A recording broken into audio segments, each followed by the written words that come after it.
Alô, boa tarde a todas e todos. Boa tarde, Mônica.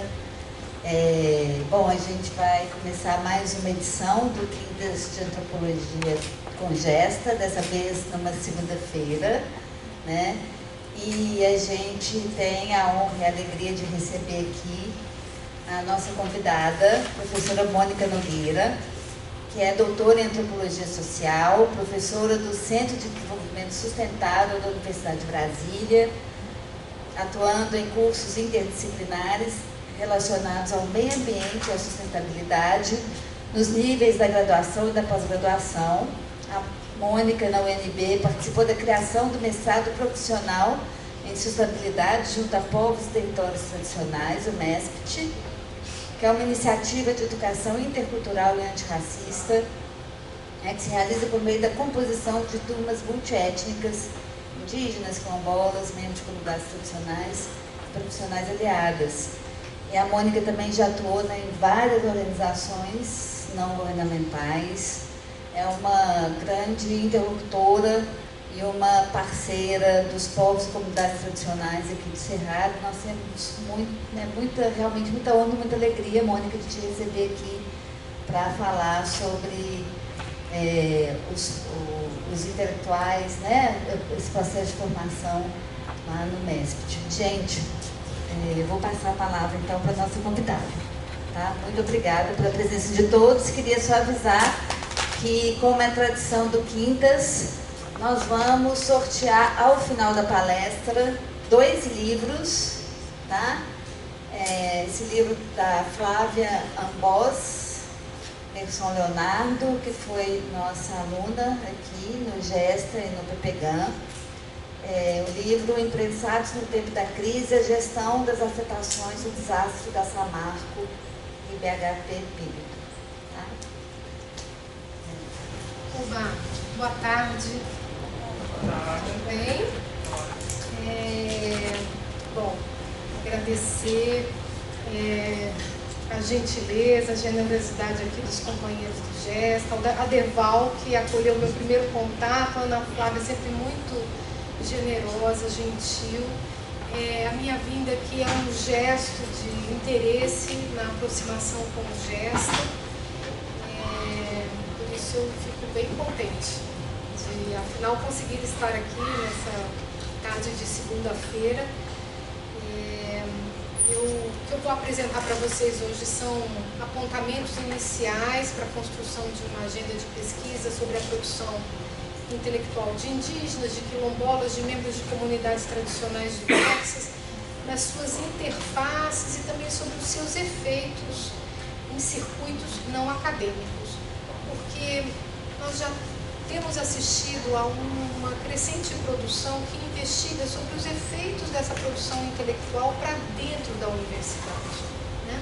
O que significa ter, desde esses sujeitos de conhecimento transitando pela universidade, inclusive em programas de pós-graduação, em níveis de mestrado e doutorado, mas também quais os efeitos da produção intelectual daqueles que fora da universidade também já nos atravessam, né? Também já nos dão contribuições importantes para deslocamentos conceituais, para novas perspectivas teóricas, e como Nego Bispo, Ailton Krenak, Davi Copenau, né? Então, nós estamos... Então, refiro assim, há já uma produção que investiga, né, sobre os efeitos, os sentidos dessa produção intelectual no ambiente acadêmico, mas o meu interesse é em aprender, como já mencionei, assim, as repercussões dessa produção intelectual na atuação política, né, na ação política.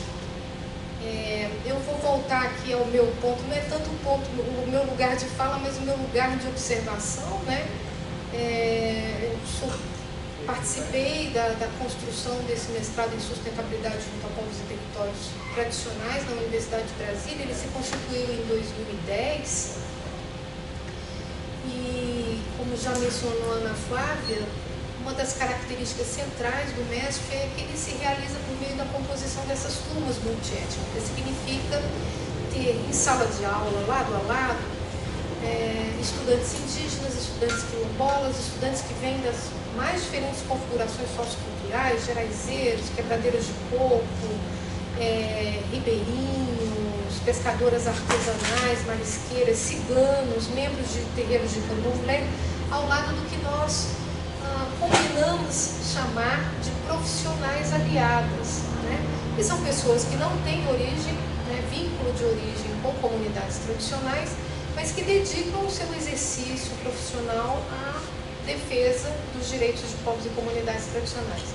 A nossa aposta é que a composição dessas turmas multiétnicas deve favorecer uma formação pelo convívio, deve favorecer, portanto, a construção de alianças interétnicas para o aproveitamento de oportunidades políticas. E também de que, para enfrentar os imbróglios que nós temos da contemporaneidade, não basta a produção de conhecimento, uma produção de conhecimento renovada, pelas contribuições de outros sistemas de conhecimento, os sistemas de conhecimento tradicional, mas que há necessidade também de renovação da nossa sociabilidade, de constituirmos outras habilidades que nos permitam um diálogo efetivo, que nos permita superar inculcações racistas, das quais muitas vezes nós não temos consciência. Significa também poder criar um ambiente favorável para reconhecer no outro elementos de semelhança na sua luta, e isso é válido inclusive porque não estamos falando só de constituir habilidades para a construção de alianças entre os chamados profissionais aliados e PCTs, mas também entre PCTs. O que vimos observando ao longo dos anos no MEST é que é muito significativo para, por vezes, um estudante indígena reconhecer que a luta quilombola é muito próxima da luta indígena, porque as ofensivas contra os seus territórios vêm muitas vezes da mesma fonte, que os desafios da auto-organização se assemelham, enfim. Então, testemunhamos ao longo dos anos esse reconhecimento sobre uma possível construção de alianças, sem com isso significar a redução ou apagamento da extraordinária diversidade que caracteriza esses segmentos. Mas é pensar na oportunidade política de colocá-los lado a lado, refletindo sobre os desafios que estão postos à permanência dos seus modos de vida e nos seus territórios, e a construção também de políticas públicas adequadas para esse fim. Nós estamos agora caminhando para a 10ª turma do MEST. O MEST também teve a sua história atravessada pelas mesmas estruturas racistas e incompreensões sobre essas possibilidades de diálogo entre sistemas de conhecimento. Então, no passado, o MEST sofreu reveses também. A despeito de ter sido criado em 2010, é agora que a gente chega à 10ª turma, 15 anos depois, da criação desse mestrado. Mas eu estou aqui só falando do MEST para dizer que esse é o meu ponto de observação. O que eu hoje gostaria de compartilhar com vocês não é especialmente sobre o MEST, eu estou reconhecendo o MEST como uma experiência que está situada num contexto maior, que é o contexto de democratização do acesso às universidades públicas no país, que seja pelos sistemas de cota, pela criação de novas universidades e campi, que permitiram a interiorização do país, fosse por experiências também de constituição das licenciaturas interculturais, mas também uma crescente crítica à colonialidade do saber ou à hegemonia da ciência. Esses processos que correram nos últimos anos em paralelo, eles gestaram experiências como a do MEST. Então, o MEST está ao lado de outras iniciativas, como as próprias licenciaturas interculturais, como o Encontro de Saberes, que é o UFMG, já participa da rede, tem dado passos importantes no reconhecimento dos conhecimentos de mestras e mestres, dos conhecimentos tradicionais, o próprio espraiamento das políticas de cota, não só Brasil adentro, né, as cotas foram se difundindo pelas universidades no país, mas recentemente elas também se transversalizaram entre a graduação e a pós-graduação.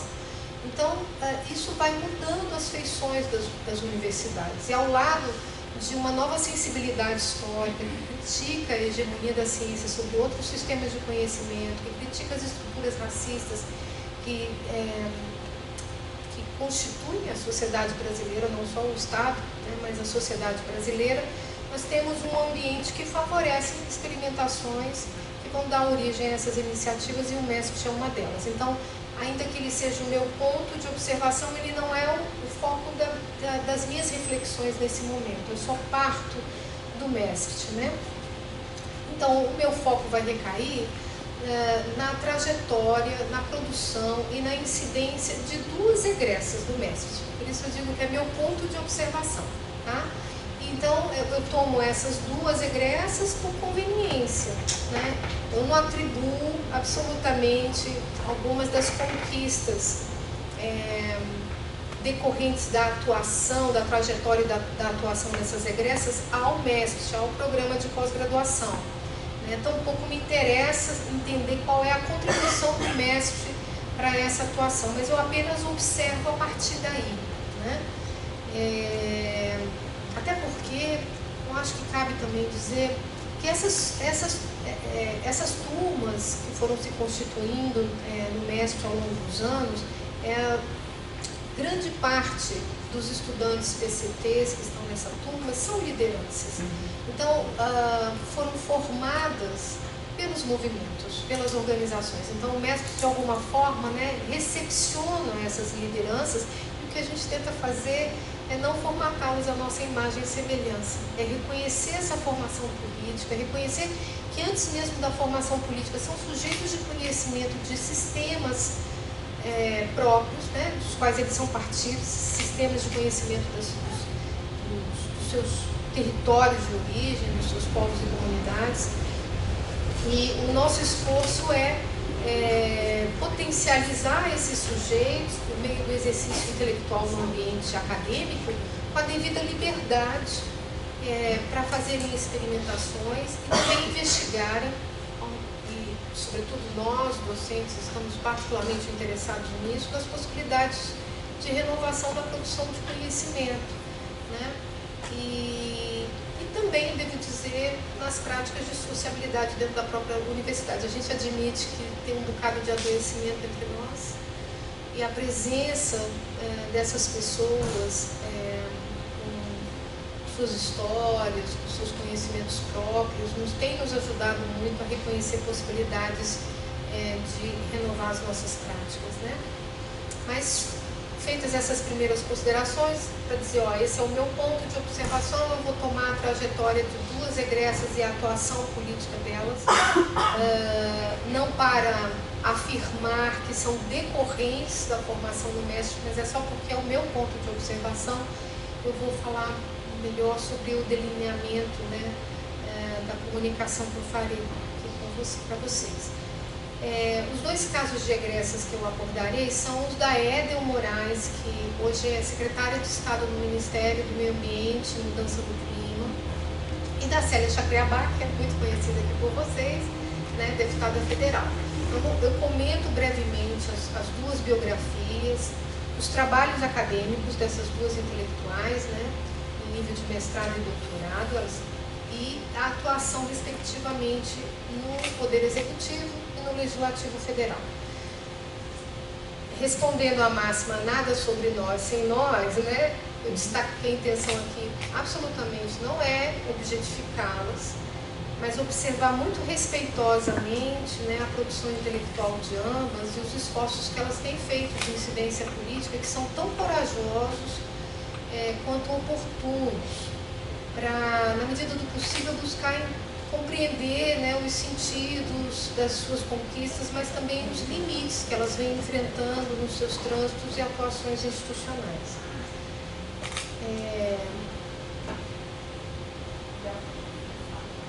Edel e e Célia são pessoas admiráveis, mas tampouco é o meu propósito, assim, gerar um efeito narrativo do tipo jornada da heroína, né? Porque como elas mesmas enfatizam, muitas vezes elas não estão só na caminhada, né?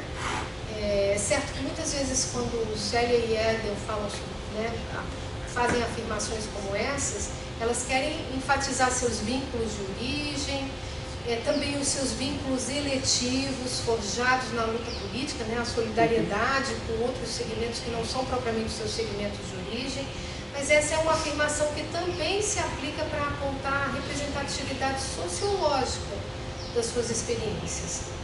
E é por isso que eu observo com atenção a trajetória de cada uma delas e os esforços de incidência política mais recentes que elas têm feito em diferentes ambientes institucionais. Porque aí eu reconheço um dado novo de realidade, né? Mas ao lado delas nós podemos reconhecer vários outros, né, sujeitos. Né? Eu poderia, se eu não tomasse o MESP como lugar de observação, eu poderia falar aqui do Eloy Terena, no Ministério, né, dos Povos Indígenas, da Altaci Rubim, que também está no Ministério dos Povos Indígenas, é professora da Universidade de Brasília, ou o Eliel Benites, também professor da Universidade Federal do Mato Grosso do Sul. Somente para citar alguns, há outros que estão no MDA, no MDS, né, na FUNAI. Eu até tenho a impressão de que se uma observação atenta, né, desses trânsitos, dos trânsitos desses sujeitos por essas esferas, talvez pudéssemos até reconhecer elementos que poderiam ser estendidos a muitos casos similares. Mas eu, como disse, estou fazendo uma aproximação muito inicial, né, pensando numa agenda de pesquisa,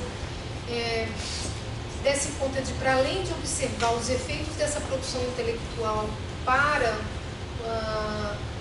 as universidades, né, para o nosso exercício no ambiente acadêmico, entender também, né, que efeitos isso tem tido na prática política, na ação política.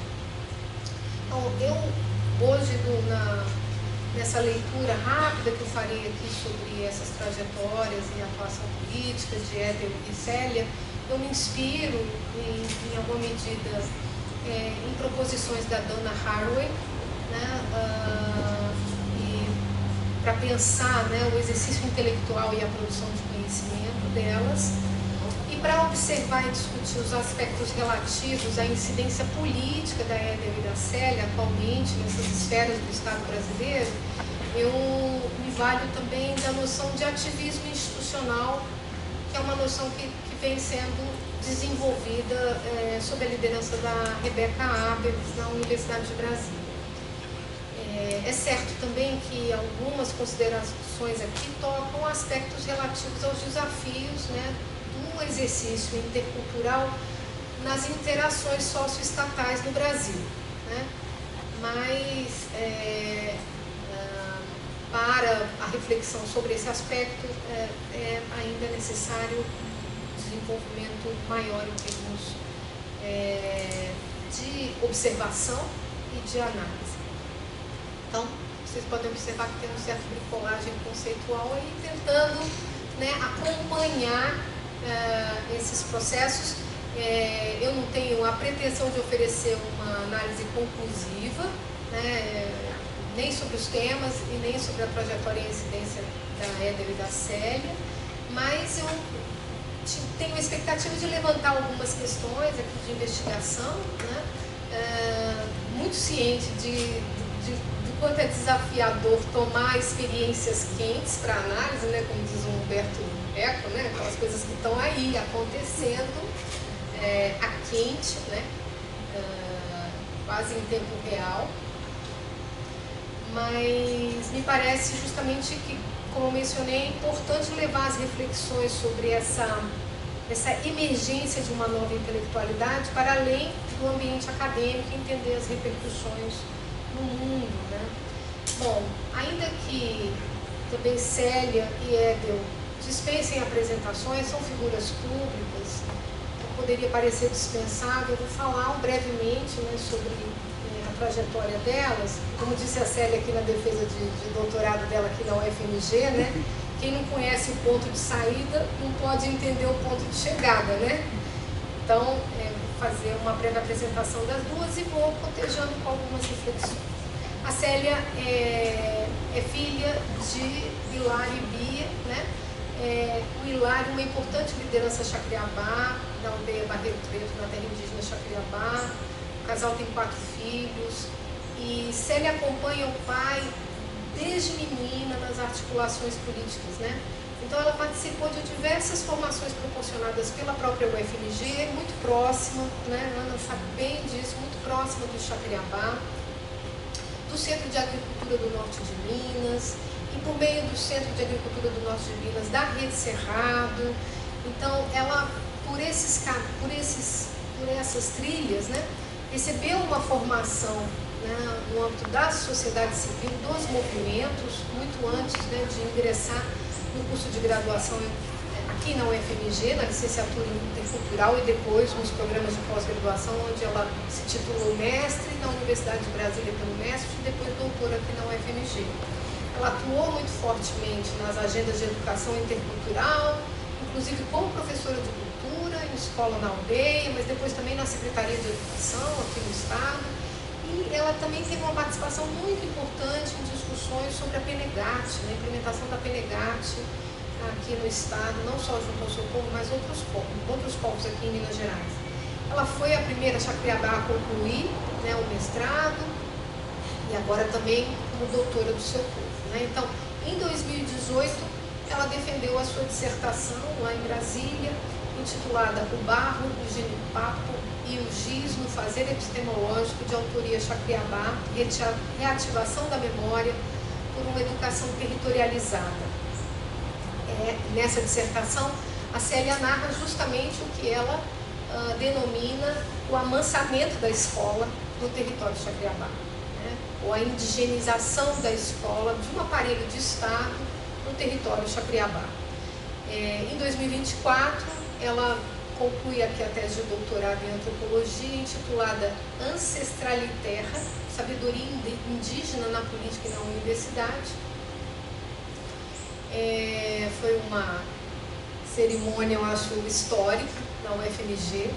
Não sei se vocês tinham tido antes uma defesa de doutorado num auditório lotado, com pessoas ilustres, integrando a banca, assistindo à defesa da Célia.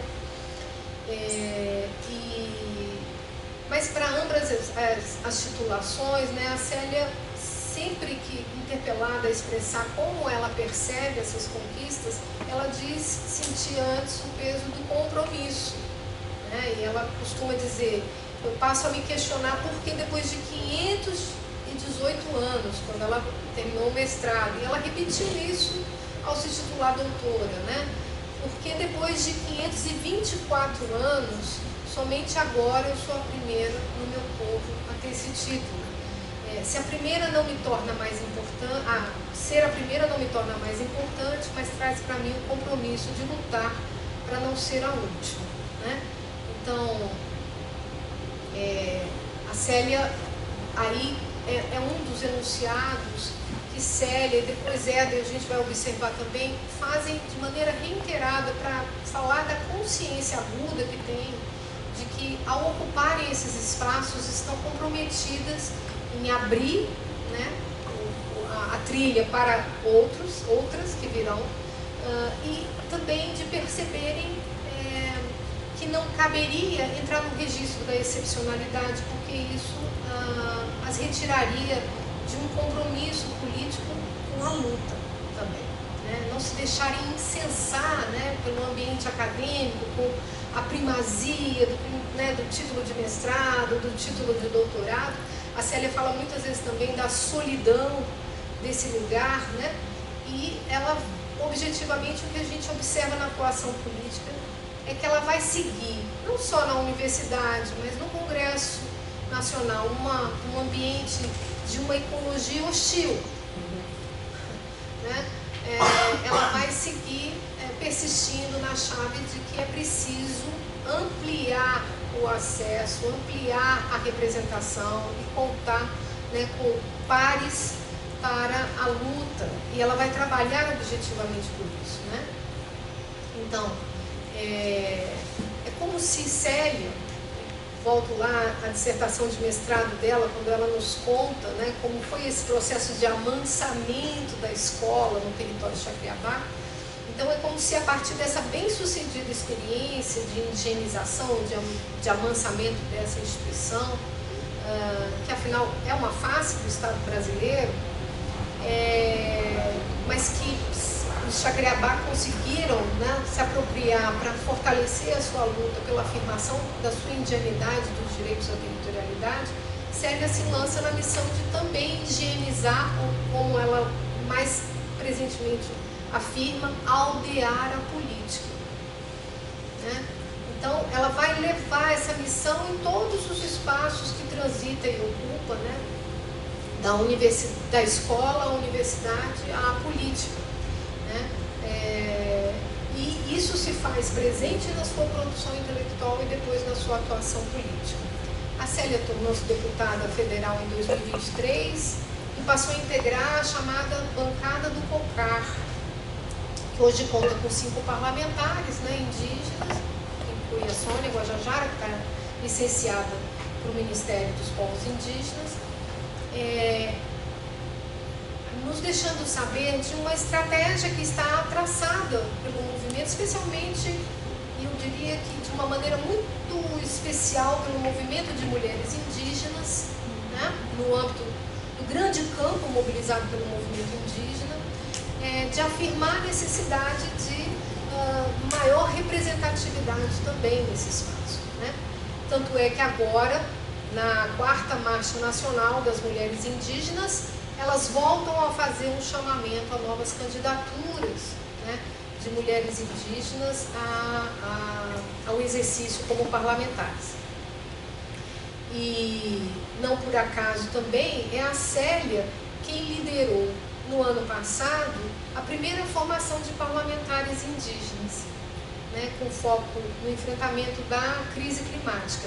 Mas o mais interessante nessa formação é a atenção para a importância de criar situações formativas que permitam que representantes indígenas consigam, ao alçarem a esse espaço, poderem dominar também os dispositivos de disciplinamento que há nas esferas do Estado brasileiro, né, nesses espaços da política institucional.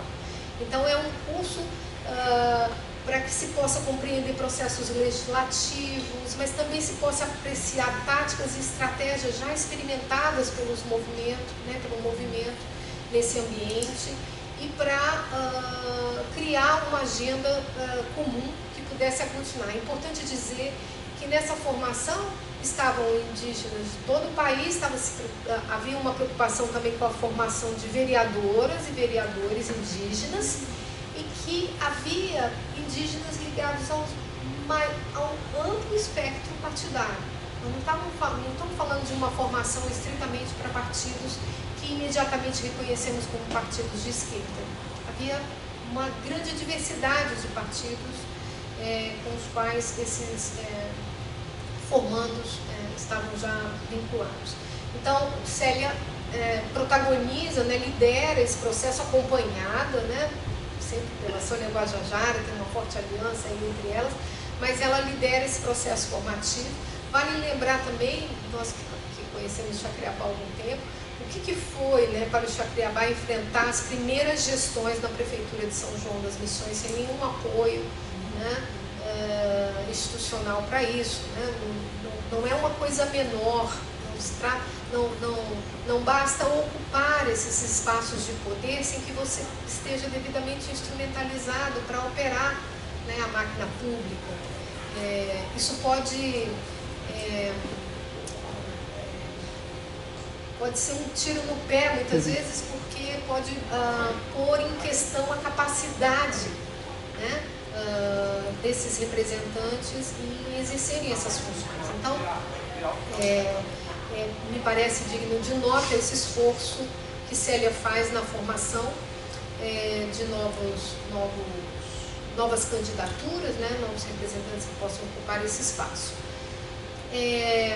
Me parece interessante também destacar algo que é muito particular da Célia, né, que está na sua produção intelectual, mas também nas suas intervenções públicas, que é, quando não o uso das loas, né, os versos rimados, os jogos de palavras, né, que provocam deslocamentos conceituais muito interessantes e que, em Célia, se caracterizam como uma expressão de contestação política, né? Acho importante, para exemplificar, embora seja revoltante, né, me cause até hoje indignação, mas que Célia, em muitos dos seus pronunciamentos na Câmara, como é dela isso, ela é bisneta e neta de sujeitos que tinham o domínio da palavra, né? Diz que o bisavô era um homem que escrevia cartas, que se notabilizou por isso, porque escrevia cartas para outros Chacriabá, e o avô era um sujeito conhecedor das loas, né? Um sujeito que produzia loas com muita competência, né? Com muito brilho. E Célia valoriza muito isso, e essa muitas vezes é uma via para a produção intelectual da Célia. Ela nos provoca a pensar de outra maneira, né, com esses jogos de palavra. E isso é parte da expressão pública da Célia também como política. E, salvo algum engano da minha parte, no ano passado, Célia cunhou a expressão em uma das suas manifestações públicas de genocídio legislado no Congresso. E isso lhe rendeu uma autuação pelo Conselho de Ética da Câmara. Mas veja que, e eu chamo a atenção para esse exemplo, para dizer que há um caráter de contestação política, de disrupção, né, que Célia permanece, ela mantém, né,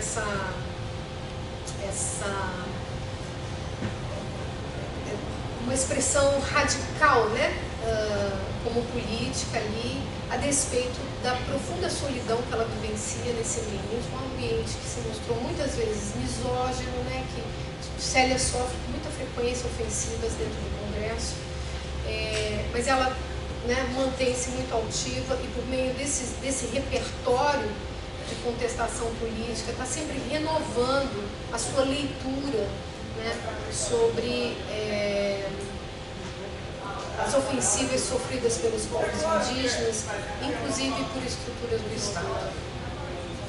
E a Célia também, que fala, ela mesma se percebe como um corpo falante, né? E em parte dos seus escritos, dos seus pronunciamentos públicos, ela vai falar no corpo território, manifestando também muita consciência do quanto a sua própria presença corporificada nesses ambientes é desestabilizadora, né? Ou, quando não, alvo de muita violência, né, nesses ambientes institucionais. Do mesmo modo, e isso nos dá conta de como ela vai fazer nesses jogos de palavra, ela fala: eu sou uma mulheritura, né? Se pode olhar para essa afirmação de diversas maneiras, né? A afirmação dela como mulher, do seu gênero, que me reporta um pouco as reflexões da Donna Haraway, né, sobre epistemologias feministas, né, como por muito tempo esses corpos de mulheres não foram autorizados a serem produtores de conhecimento, e como por meio dessa própria corporeidade, né, que nós vamos ter acesso a aspectos particulares da realidade, né, que não são alcançáveis por corpos masculinos, especialmente corpos masculinos brancos, né, que predominam no ambiente acadêmico e também no ambiente institucional, como o do Congresso Nacional ou no ambiente institucional do Executivo. Então ela demonstra uma profunda compreensão, né, do quanto o seu próprio corpo é disruptivo, quanto o seu próprio corpo pode provocar deslocamentos, e ela aciona isso a ideia da oralitura. Ela é uma mulheritura, para dizer que ela vai se enunciar e ela vai colocar, né, essa sua perspectiva particular de um saber que vem desde o território, desde a sua ancestralidade nesse espaço, responsável e identificada, né, com os temas que ela pauta nesse ambiente. Então, nesse sentido é que me inspira as provocações de Donna Haraway sobre uma epistemologia feminista, mas pensando na possibilidade de um deslocamento para entender também como esses sujeitos como Célia, sujeitos de conhecimento, né? Como Célia, como Edel, como Dinaman, que está no movimento social, como Isabela, que é uma intelectual quilombola que está no MDA. Também vamos falar desses saberes territorializados que entram em jogo também na sua ação política, incidindo sobre as pautas que estão hoje em curso nesses diferentes ambientes institucionais. Mas como elas vão estar permanentemente, né, respondendo a ofensivas de um ambiente que é absolutamente hostil, porque nós estamos falando de um Estado ainda profundamente colonial, né, refratário, né, não só à presença, mas ao pensamento e à ação desses sujeitos. A Célia também, desde a sua produção intelectual, mas a sua atuação, ela vai falar muito também fortemente em reflorestar mentes e reflorestar corações. Um apelo muito forte de que alcançar uma ordem de coerência na ação política significa também um reposicionamento quanto às nossas sociabilidades. Eu falava, né, de que como a presença dessas pessoas no ambiente da universidade nos provoca a pensar no nosso adoecimento, na necessidade de renovar as nossas sociabilidades nesse ambiente institucional. Mas isso está posto também para outros ambientes, né, para renovações da prática política. E elas, tanto Célia quanto Edel, enfatizam muito esses aspectos, né? Então, Edel, acho que eu vou trazer a Edel agora para a conversa, né? A Edel Moraes, ela se apresenta como uma mulher afro-indígena, cabocla e ribeirinha, né? Ela nasceu em um assentamento agroextrativista no município de Curralinho, no arquipélago do Marajó, no Pará. Ela, aos 9 anos, mudou para a capital do Pará, em Belém, para trabalhar, né, em casas de família e assim garantir a continuidade, né, os seus estudos. Muito menina, né? E aí, a partir dos anos 2000, que ela volta para Curralinho e começa a se envolver, né, no movimento social, especialmente com pautas de regularização fundiária e com as demandas de acesso à escola, né, das comunidades na região. E aí, em 2012, a Edel, ela passa a compor a coordenação do Conselho Nacional das Populações Extrativistas, né, o CNS. Ela foi a primeira mulher a integrar a direção do CNS. No mestrado, no MESC, a Edel desenvolveu uma pesquisa e uma dissertação sobre a reserva extrativista Terra Grande para Cuba. Ela preocupada não só em evidenciar a importância dos conhecimentos tradicionais na gestão desse território, mas para apontar as tensões na gestão compartilhada do território, na unidade de conservação, né, de uso, portanto, cuja gestão, né, é partilhada com o ICMBio. Mas nessa dissertação, a Edel também nos fala de práticas de ajuda mútua que atravessam as táticas e estratégias do movimento social, que ela simboliza pela prática de bater na sapopema, que é uma prática lá do arquipélago do Marajó, entre comunidades extrativistas, que é bater na Sapopema é um anúncio, é uma chamada, uma convocação, ou um pedido de ajuda, né? Então, como se o som da batida ele vai ecoar pela floresta e vai convocar, né, pares a prestarem solidariedade a alguém que está precisando, compor um mutirão, está precisando enfrentar algum desafio. Mas a EDEL toma quase como uma categoria êmica, né, o bater da Sapopema, para desenvolver uma discussão sobre o apoio coletivo no âmbito dos movimentos sociais, ou na base dos processos de auto-organização de comunidades tradicionais na região. A EDEL, ela hoje está à frente, ela está doutorando lá na Universidade de Brasília, fazendo um doutorado em desenvolvimento sustentável, mas ela se tornou, a meio termo aí do doutorado, secretária, né, do Ministério do Meio Ambiente. Eu não sei nem como elas dão conta, né, de cumprirem essas funções e ainda ingressarem em programas de pós-graduação, e no caso delas duas em doutorados, né. EDEL se tornou a secretária de povos e comunidades tradicionais e desenvolvimento rural sustentável. Uma secretaria complexa, porque ela integra 3 diferentes diretorias. Uma diretoria que diz respeito à gestão socioambiental, mas outras 2 que são a de desertificação e uma de políticas de gestão ambiental rural.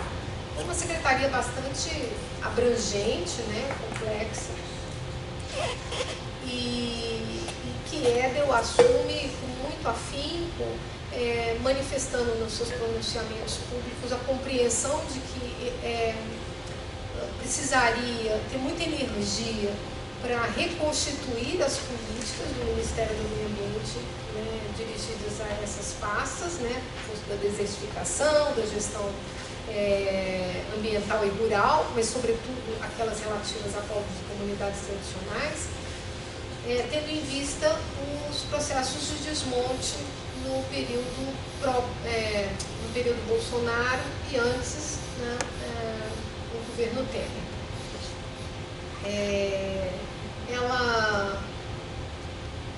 Ela, como Célio, ela permanentemente aciona, né, essa compreensão, né, do momento histórico e do quanto a sua presença, a ocupação desse espaço no ambiente institucional representa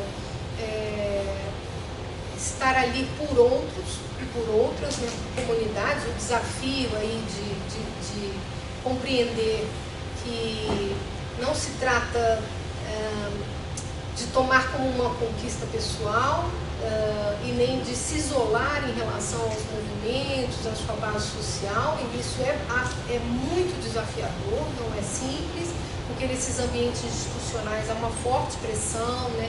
Há um disciplinamento por limites jurídicos, burocráticos, reações de atores que estão ali estabelecidos, e a própria dinâmica da política no nível federal.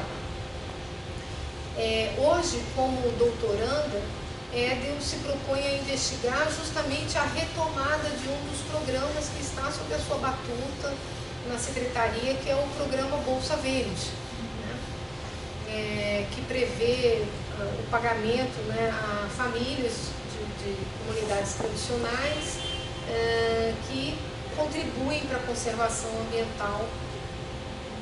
Então, é um programa que incentiva práticas de conservação ambiental e a estimativa é que possa beneficiar cerca de 30 mil, 40 mil pessoas, ou famílias, na Amazônia. EDEL, na sua proposição de pesquisa em nível de doutorado, ela está particularmente preocupada em tirar o programa Bolsa Verde de um registro de assistência social para o reconhecimento dos serviços ambientais prestados por essas famílias. E enfrenta muita dificuldade para isso, porque e muitas dificuldades vão se colocar enunciadas como limites jurídicos, né, técnico-jurídicos, Mas ela tem persistido com essa perspectiva,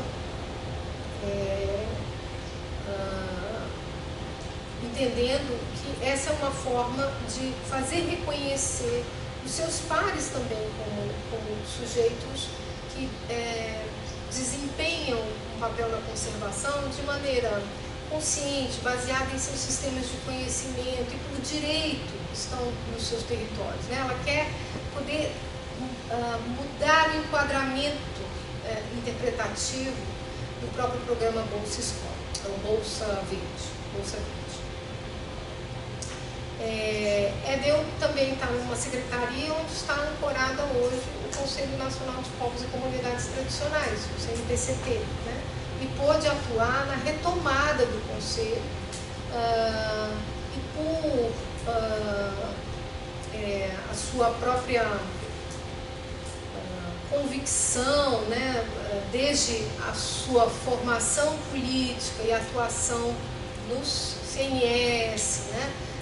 Ela também teve uma formação inicial como professora, como a Célia, atuou muito na área de educação.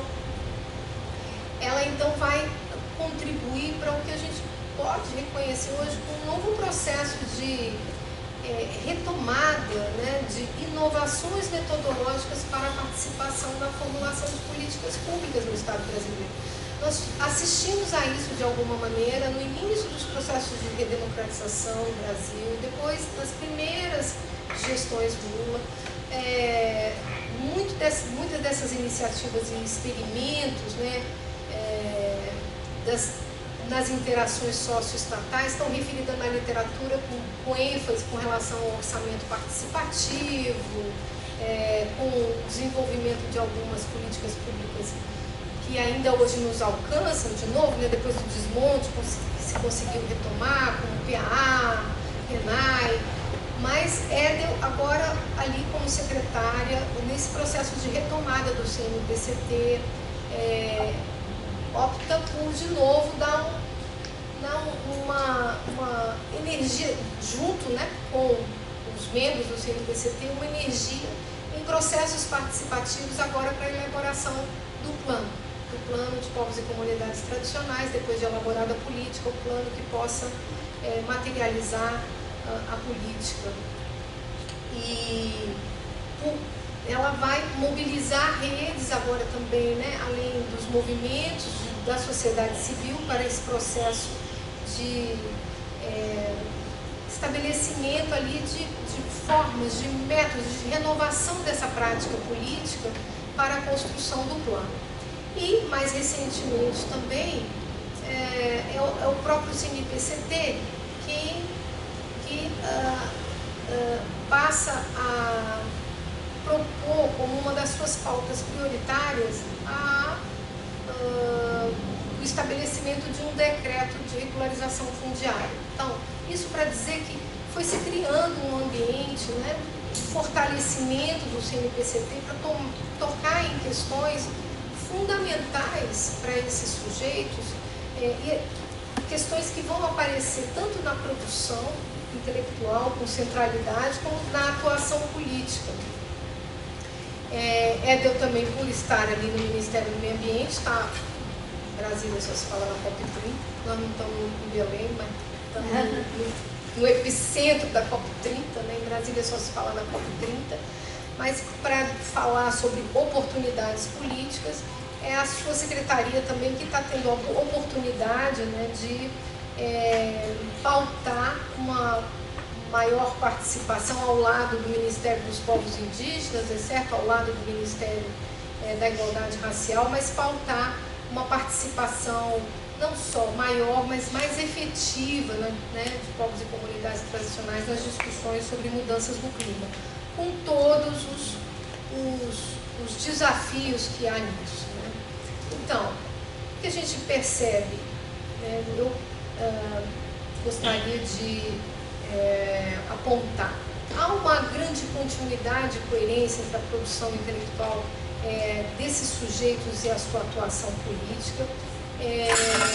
Muitas vezes, essas Célia e EDEL, o que a gente percebe é que elas vão dar ênfase no sentido coletivo, propondo maneiras alternativas de organizar, né, as políticas. Então, a referência lá ao exemplo da formação, né, de novas candidatas e candidatos, seja a vereadoras e vereadores, seja a deputados e deputadas, mas também nesse processo metodológico para a elaboração do plano, em etapas, com a participação de não só dos representantes que já têm assento no CNPCT, mas de membros de movimentos diversos, em Lusiânia, onde surgiu, né, a primeira composição da Comissão Nacional de Povos e Comunidades Tradicionais. Então a gente reconhece ali também uma reativação da memória, um enfrentamento do processo de desmonte ocorrido no país, e o que na ciência política também fala-se, né, de uma reativação, né, de elos para o reconhecimento da historicidade mesmo dessas táticas e estratégias de ocupação de espaços na política institucional. Então, elas compartilham uma narrativa centrada nessa ideia do reflorestamento de mentes, de corações, e uma analogia para referir a necessária reinvenção da política, das sociabilidades, e elas vão se valer, né, das práticas políticas, das experiências das redes das quais elas já participam para, né, carregar isso para dentro do Estado. Mas a arena de luta, nesses espaços institucionais, há possibilidades de ação criativa, mas há também rotinas e limites que vão ser colocados para esses sujeitos, muitas vezes numa chave disciplinadora, né, que vão procurar refrear esses impulsos criativos e de incidência política. Há como contra-incidências, né, sobre esses ativistas institucionais, esses sujeitos que se colocam dentro das estruturas para tentar aproveitar oportunidades políticas também, né, mas modificar, né, dinâmicas internas. Mas eles vão enfrentar muitos constrangimentos simbólicos, mas também constrangimentos materiais, relacionais, que passam pela dotação orçamentária, no caso de uma secretaria, podem passar por limites jurídicos para fazer avançar um determinado entendimento para a implementação de um programa, relacionais também, porque vai se às vezes os outros sujeitos que habitam essas estruturas vão questionar, né, o deslocamento dos processos decisórios em diálogo com os movimentos, para dizer, as decisões têm que ser tomadas aqui, há limites, mas há um aprendizado social também que se dá por meio dessas negociações com atores políticos heterogêneos para a construção de alternativas, e me parece há uma ampliação estratégica das redes de relacionamento de setores PCTs com vários outros atores nesses espaços institucionais, como não tínhamos visto ainda. Por isso, me pareceu interessante pensar esses trânsitos para além da universidade. Para onde estão indo esses sujeitos de conhecimento, essas pessoas que passaram por aqui e que já nos provocaram, e que efeitos geram nesses outros espaços? Muitos desses processos que estão sendo mobilizados por esses sujeitos podem não ser bem sucedidos em razão das desigualdades de poder, das resistências que vão enfrentar nas estruturas do Estado, mas a experimentação é muito importante para a renovação, né? Ainda que as mudanças possam ser paulatinas, incrementais, e que haja também riscos, inclusive nas interações dessas pessoas com seus movimentos de origem. Há riscos também, né?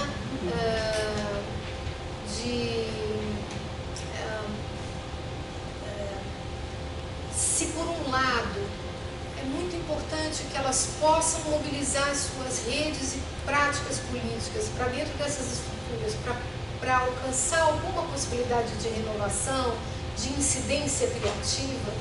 Muitas vezes é importante que se reconheçam os limites entre essas esferas, para que não haja dúvidas quanto à autonomia e independência dos sujeitos que permanecem no ambiente dos movimentos, que permanecem na ação direta, né? Por outro lado, hoje se tem, e aí para não falar só da Célia e da Éder, sujeitos semelhantes que estão em várias outras pastas do governo federal, assim como tem lideranças que também se fortaleceram por diversos trânsitos, desde a formação dos movimentos, passando pelas universidades e outras experiências em esfera internacional, que estão muito fortalecidos hoje na interação a partir dos movimentos, né? Seja a CONAC, a PIB, né? A Amiga.